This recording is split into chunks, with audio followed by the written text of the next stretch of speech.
Chairman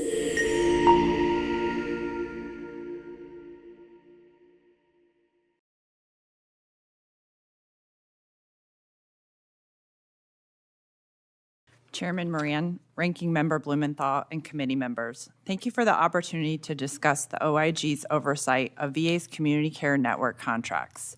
Our auditors focus on providing finding and recommendations that help VA improve the efficiency and timeliness of both direct and community care.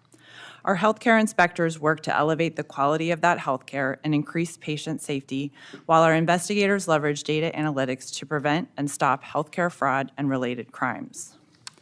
In our oversight work, we routinely see VA staff committed to providing patients with the care they need, but challenges persist. As VA's reorganization unfolds, the OIG will monitor its implementation to understand the impacts on veterans, VA, and stakeholders. VA's new Community Care Network contract solicitation provides an opportunity for VA to enhance services to millions of veterans. The OIG has noted positive steps in the request for proposals and the performance work statements, such as requiring community providers to use the central submission system for sharing medical records and to use the electronic visit verification for home health services. These changes could improve care coordination and reduce the risk of fraud.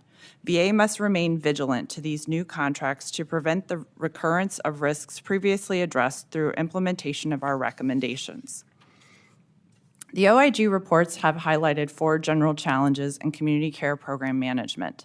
First, barriers to veterans getting timely and coordinated care.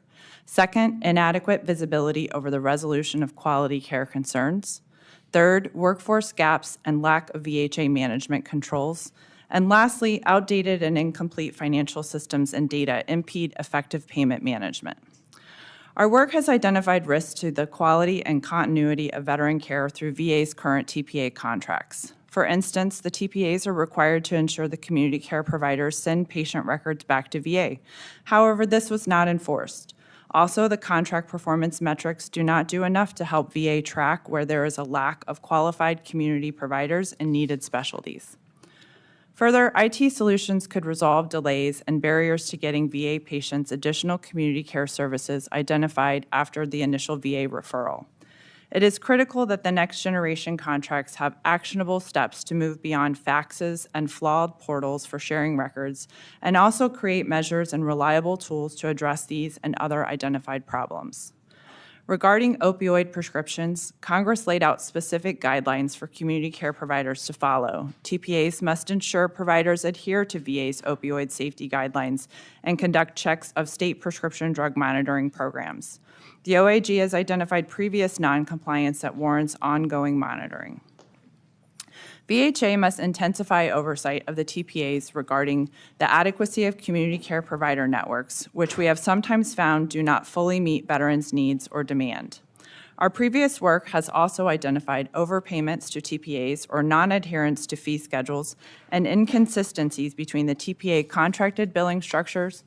All of these should be addressed in the new contracts proactively. The OIG has been in discussions with VA officials over the last 3 years about improvements in the next generation contracts that can enhance oversight, prevent fraud, and advance healthcare delivery, including the following. TPA and care providers should not require a subpoena from the OIG to turn over documents. Contract provisions should ensure community providers are responsive to VA. Community provider training and quality standards should align with VA's, and fee schedules should be established that TPAs rigorously follow. In conclusion, VA will need to strengthen its efforts to work with the healthcare industry and all its stakeholders to develop contracts that help veterans receive care when and where they need it. We will be monitoring those efforts closely. The OIG remains committed to providing independent oversight of VA and delivering actionable recommendations to help VA deliver the health care veterans have earned. Chairman Moran, Ranking Member Blumenthal, and committee members, thank you, and I'm happy to answer any questions.